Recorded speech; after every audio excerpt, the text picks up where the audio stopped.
I married my husband because he made me feel safe. He was stable, successful, and predictable. Everything I thought I needed after years of chaotic, exhausting relationships. For a while, the calm was a relief, but over time, predictability turned into distance.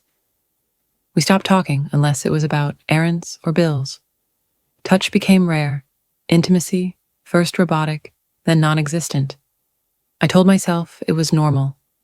Life gets busy, people grow apart. But deep down, I was starving for attention, affection, to be seen. I'd watch couples holding hands or laughing over coffee and feel a hollow ache. I had everything I was supposed to want, yet I felt invisible. When my stepson moved in after a breakup, I braced for tension. But he was quiet, respectful. He helped around the house. He asked how I was and actually listened. Something my husband hadn't done in years. At first, it was simple. I'd mention feeling tired, and he'd suggest a show to unwind. I'd say dinner was lonely, and he'd sit with me. He noticed things, like when I got a haircut or wore a new sweater. He complimented me without expectation. My husband hadn't looked at me like that in ages. One night, we ended up eating leftovers and talking. I laughed, really laughed, for the first time in months. He smiled and said, "You should do that more. It suits you." Something shifted. It wasn't lust. It wasn't even love. It was recognition. I felt alive.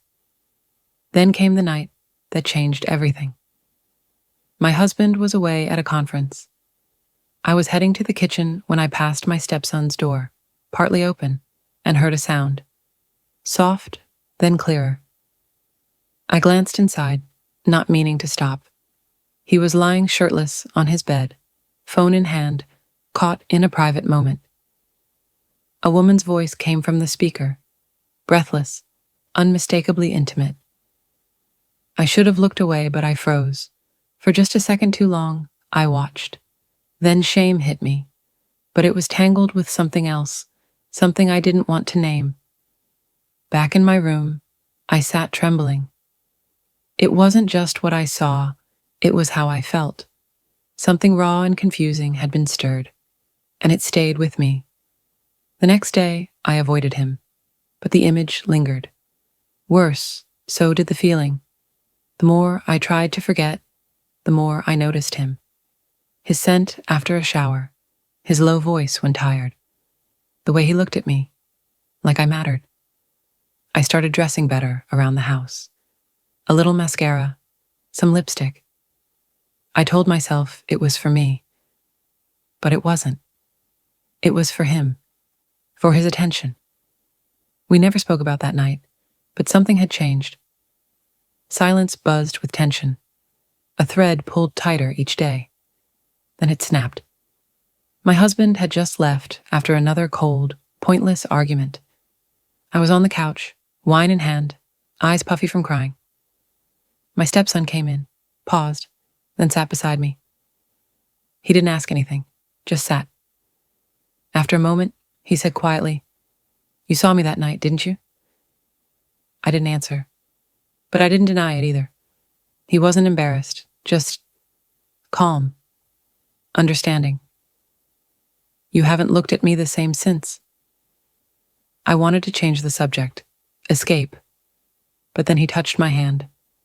In that single gesture, there was more warmth than I'd felt in years. I whispered that this was wrong.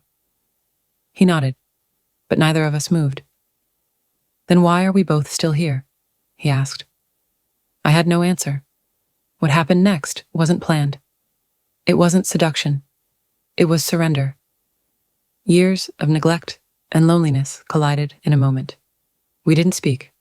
We didn't need to. Afterward, there was only silence. He looked at me, uncertain. I couldn't meet his eyes. I stood up, said I needed air, and left the room. When I looked in the mirror, I didn't recognize myself. Not because I felt guilty, but because I didn't. Not yet. What I felt was relief. A dark, honest kind of relief. Like I'd been thirsty for years and finally took a drink. The next morning, everything felt normal. Too normal. I made coffee. Sat alone. When he came into the kitchen, we barely spoke. Days passed. Then weeks. He started spending more time out. Eventually, he said he was moving back to his mom's. I didn't stop him. I just nodded. At the door, he paused. "Take care of yourself," he said. Then he left. Now I go through the motions. Smile when I need to. Play the part. But inside, I'm unraveling. I keep asking myself, was I just lonely? Or did I trade years of silence for one brief, honest moment? I broke something.